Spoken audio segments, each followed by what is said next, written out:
Morning all. One of the superstar grandmasters of the event in terms of rating performance was Shakhriyar Mamedyarov from Azerbaijan. In round 2 he was faced with an international master, Astaneh Lopez 2398, and he was playing black. Actually, let's take the black perspective. So we saw from Astaneh Lopez e4, and then we saw a Roy Lopez being employed here. a6, bishop a4. Now knight f6 from Mamedyarov. Knight f6 after castles, bishop e7. And after rook e1, b5. After bishop b3, now d6, reinforcing that e5 pawn, freeing the knight a little bit to move now. But for the moment, after c3, black just castled. Now h3, and now this Breyer kind of rerouting. So it looks as though it's a bit of a waste of time, this rerouting, knight b8, but it does free the c pawn to move.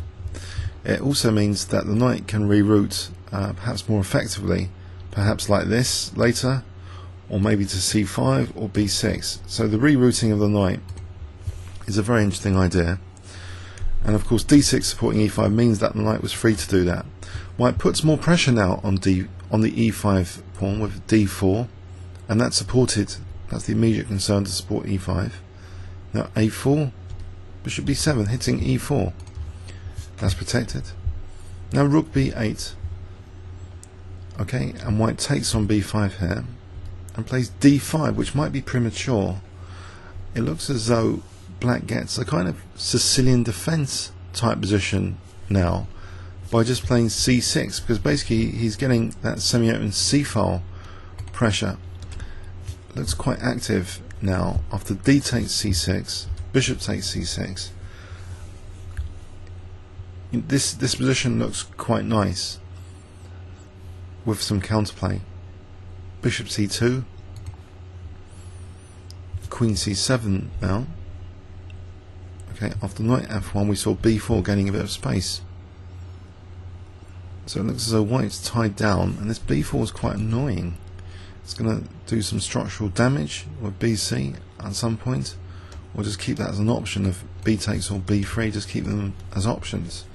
After knight g3 they are just kept as options, and more pressure is put on e4 with knight c5. Okay, white now reinforces that e4 pawn, basically freeing this knight to move maybe to f5, which looks aggressive.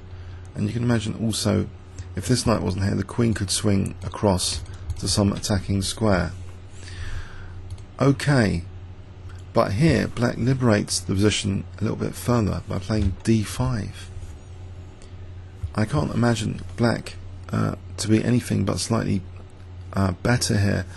The concern, I guess, is h7, this diagonal. But after this liberating d5 and white taking, I'm pretty sure an evaluation from an engine point of view would favour black slightly here. Let's just check that out to confirm. Yeah, it's about equal really. But what I'm looking at in particular here is, well, obviously the knight's got that f4 square, the bishop's got a lovely diagonal. Bishops are nice here, the knights are nice, this pawn's dangerous. You know, this rook's okay, and this rook might be good later, with potentially like f5 and e4 maybe on the cards. But anyway, white goes in with knight f5, which I guess is the whole point of playing ed, to attack like this. And now again goes in with queen g4, but it's quite committal attacking like this, with black having such an active position in the centre. Look at these central knights in particular, and this bishop here. Okay, g6, which frees up, of course, the bishop to potentially move once that pawn is unpinned. Black will be threatening to take the knight. Queen g3, and now king h8, really threatening to take the knight now. After knight e3 we see a knight installed very aggressively with knight f4. It seems black has a very, very nice position now. And in fact the bishop can be tucked in on g7 after knight g4.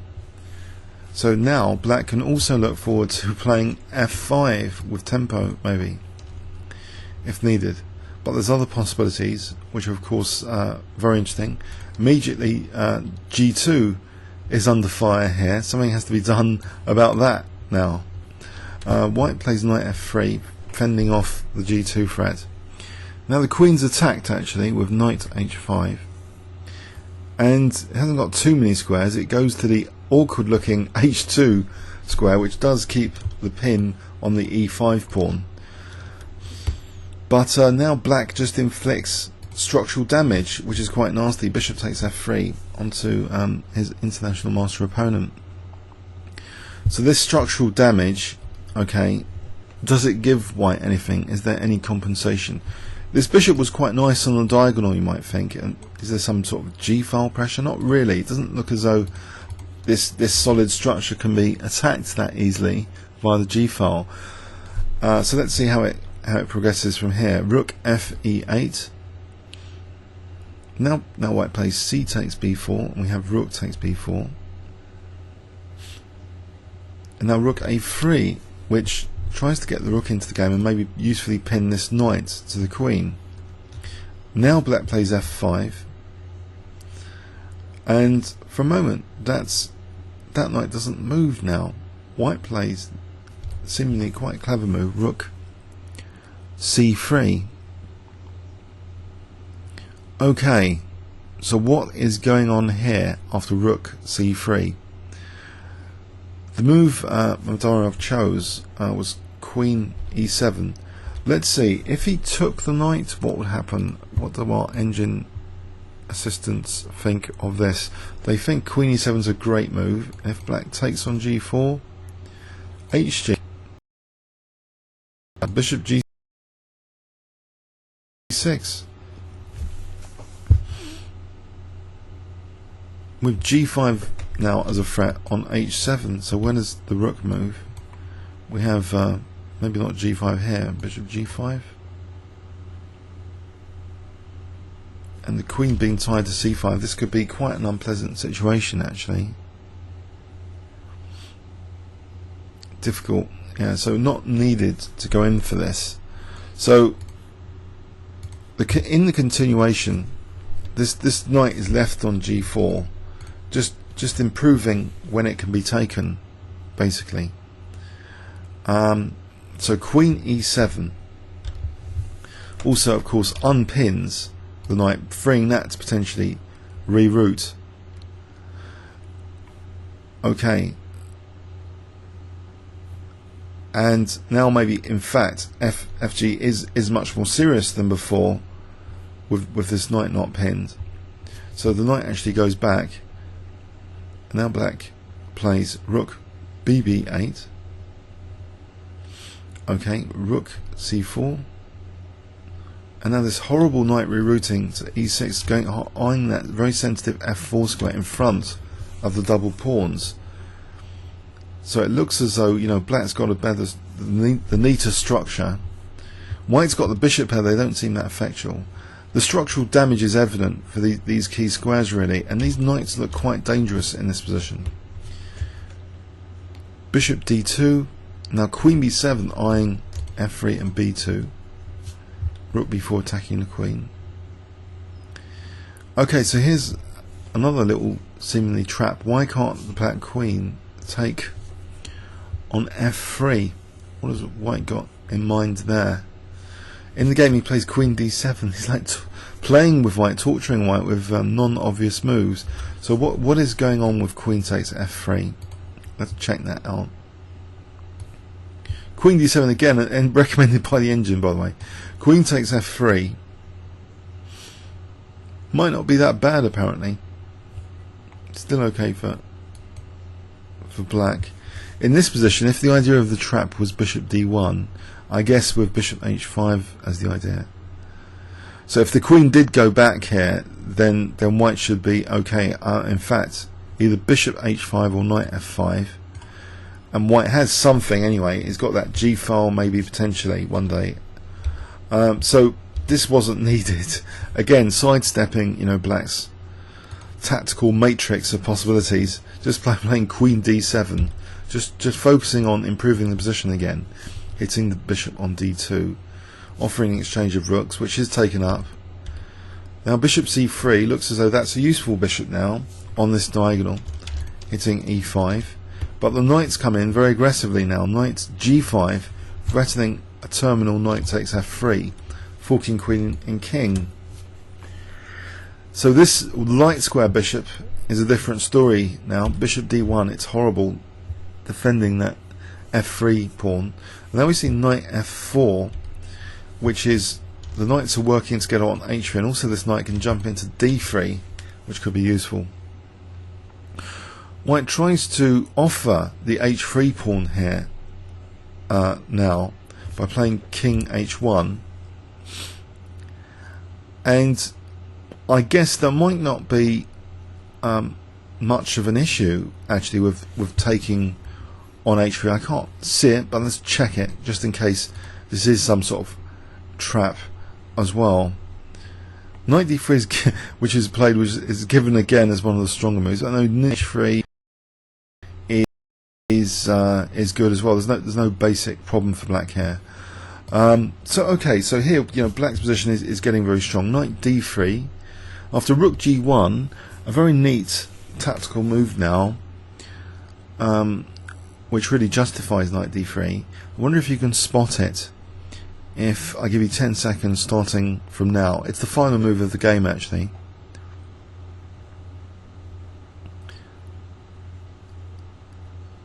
Okay. Knight takes H3, ouch. It's on F2, it's on G1. So if takes, then there will be knight takes F2 winning the queen. What can white do? If he plays rook G2, this looks pretty dire, but what would be the strongest move here? The knight's holding up D1 for a moment. Maybe just F4 and then knight takes F2 and then queen takes D1. That looks strong, just to play F4 here. That might be even stronger. Knight H F4, hitting the rook. Now just knight takes B2. This looks very strong.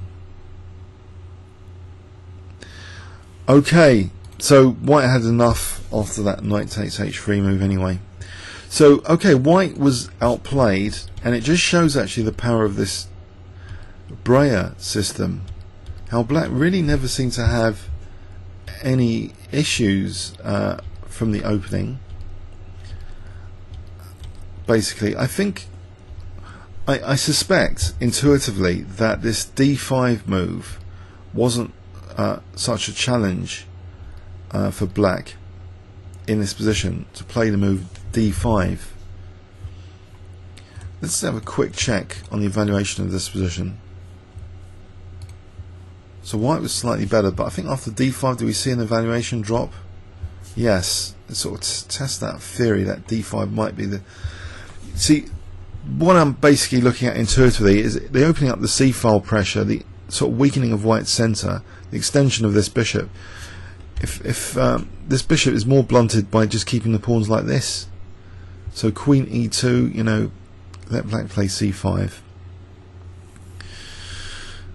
So we saw that evaluation shift with black having a great position, and maybe D5 was a bit controversial though, apparently from an engine point of view.